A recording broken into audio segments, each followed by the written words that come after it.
Moving on now, 68 Russian track and field athletes aiming to compete at the Rio Olympics have had their suspension appeals rejected by the Court of Arbitration for Sport. It's called devastation and anger too among many sportsmen and women who were never convicted of doping. They say the IAAF and WADA want to protect the rights of clean athletes. I can't see it. Who will protect my rights? Me. Who will fight for me? There is no answer. Their logic is that I'm Russian, so I'm dirty.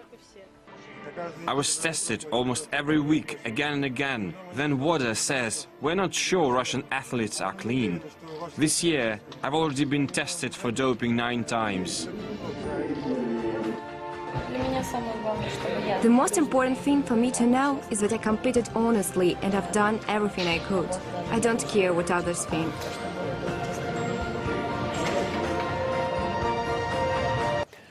Well, the International Association of Athletics Federations first suspended the Russian athletics team in November over allegations of widespread doping. In the wake of the scandal, Olympic chiefs said the Russian athletes would be considered guilty until proven otherwise. The IAAF ban was upheld last month, and after that, the 68 athletes who were banned took their appeal to the Court of Arbitration for Sport. The final decision on the fate of the entire Russian Olympic team now lies with the International Olympic Committee, which is due to make a statement on Sunday. Well, the IOC has been facing a lot of pressure as it decides the fate of the Russian squad. The World Anti-Doping Agency, along with over a dozen other similar associations, has been backing calls for a blanket ban on Team Russia. The decision by the Court of Arbitration for Sport provoked a strong reaction here in Moscow. The Russian Olympic Committee's appeal was a stand against collective punishment. Unfortunately, the court has made a decision. The story is not over. Maybe it is time to apply to the civil court, as this ruling breaches human rights. The most dangerous precedent has been created, and since that moment the entire sporting community will live under new laws. These laws put the rights on any sports federation above the rights of any clean sportsman and give legitimate grounds to abuse power with impunity. From now on, the right of a clean sportsman is insignificant, and they can at any time become innocent victims, as CAS says. The Court of Arbitration for Sport said Russian athletes had failed to meet the criteria laid out by the IAAF. It referred to the ruling passed last month allowing individual athletes to compete under a neutral flag if they prove they're innocent. But that requires them to have had regular doping tests outside of Russia for the past 2.5 years. The court, however, also expressed concern that the ruling left no possibility for the majority of Russian athletes to comply as the Rio Games begin in 2 weeks' time. Sport and anti-corruption lawyer David Larkin broke down the main issues for us. The problem is this, that Russian athletes basically were provided no guidance as to where they were supposed to go or what they were supposed to do by WADA until IAAF announced this only this last month did clean athletes in Russia have an idea as to where they were supposed to go and what they were supposed to do. So the idea is simply this, that clean Russian athletes had nowhere to go and no guidance until last month when it was too late to comply, and that's the real concern here.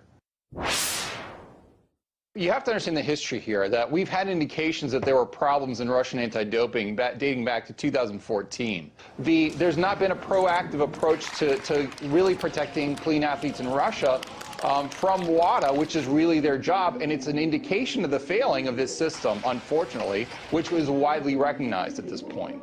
This system of justice has its own problems, and so it's very unpredictable. We're kind of in uncharted territory. But what you try to argue is you try to argue and understand the perspective of athletes who've been caught up in this system. My great fear is that Russian athletes have had no recourse to prove that they're clean. Clearly the system in Russia has questions to answer, but we also have to protect clean athletes, and we got to balance those two interests. And right now, IAAF and WADA have really failed on the job, in my opinion. Moving on now, for the second night in a row, protesters have clashed with police in a small town near Paris. The unrest follows the death of a young black man in police custody. The protesters set police cars ablaze and threw petrol bombs. Authorities say 24-year-old Adama Traore died from a heart attack shortly after being arrested, but his relatives believe he was beaten to death. Adama was taken into custody after trying to intervene in the arrest of his brother on Tuesday. At least 9 people have been arrested and 5 policemen injured in the last 2 nights of unrest. 180 officers have been mobilized so far in an attempt to bring the situation under control. Well, the case triggered a lot of reaction online, with the Justice for Adama hashtag spreading on Twitter. Some fear that France is becoming increasingly like the U.S. when it comes to police brutality. Political analyst Pierre Schreitzer says the tension between police and French youngsters is so great that there's a constant risk of violence erupting, even following minor incidents.